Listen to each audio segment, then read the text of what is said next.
UN Ambassador Nikki Haley speaking now at the United Nations. Let's listen. It has committed criminal acts that shock the conscience of all humanity.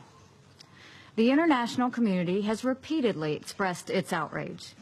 The Joint Investigative Mechanism has found beyond any doubt that the Syrian regime has used chemical weapons against its own people multiple times. On Tuesday, the Assad regime launched yet another chemical attack on civilians, murdering innocent men, women, and children in the most gruesome way. Assad did this because he thought he could get away with it. He thought he could get away with it because he knew Russia would have his back. That changed last night. As I warned on Wednesday, when the international community consistently fails in its duty to act collectively, there are times when states are compelled to take their own action. The indiscriminate use of chemical weapons against innocent civilians is one of those times. The United States will not stand by when chemical weapons are used. It is in our vital national security interest to prevent the spread and use of chemical weapons. Our military destroyed the airfield from which this week's chemical strike took place. We were fully justified in doing so. The moral stain of the Assad regime could no longer go unanswered. His crimes against humanity could no longer be met with empty words. It was time to say enough, but not only say it, it was time to act. Bashar al-Assad must never use chemical weapons again, ever. Now, while the Syrian regime is responsible for the chemical weapons attack, it is not the only guilty party. The Iranian government bears a heavy responsibility. It has propped up and shielded Syria's brutal dictator for years. Iran continues to play a role in the bloodshed in Syria. The Russian government also bears considerable responsibility. Every time Assad has crossed the line of human decency, Russia has stood beside him.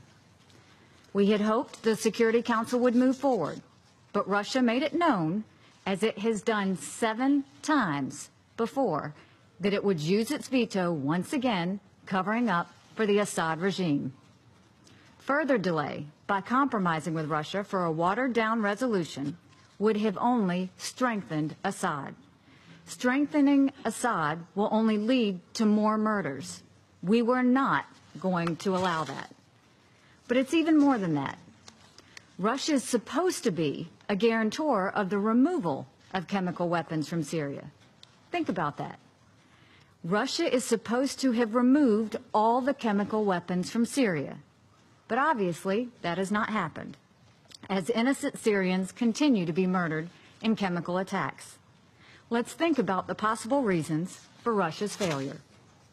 It could be that Russia is knowingly allowing chemical weapons to remain in Syria.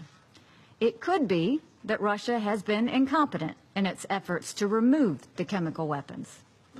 Or it could be that the Assad regime is playing the Russians for fools, telling them that there are no chemical weapons, all the while stockpiling them on their bases. The world is waiting for the Russian government to act responsibly in Syria. The world is waiting for Russia to reconsider its misplaced alliance with Bashar Assad.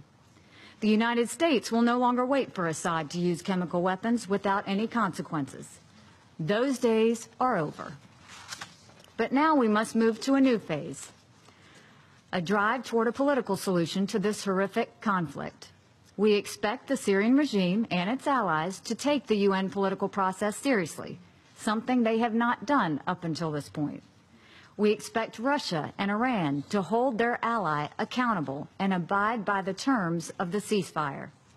We expect this Council to speak loudly and forcefully when the regime or its allies undermine the political process, and countless of our own resolutions. The United States took a very measured step last night. We are prepared to do more, but we hope that will not be necessary. It is time for all civilized nations to stop the horrors that are taking place in Syria and demand a political solution. Thank you.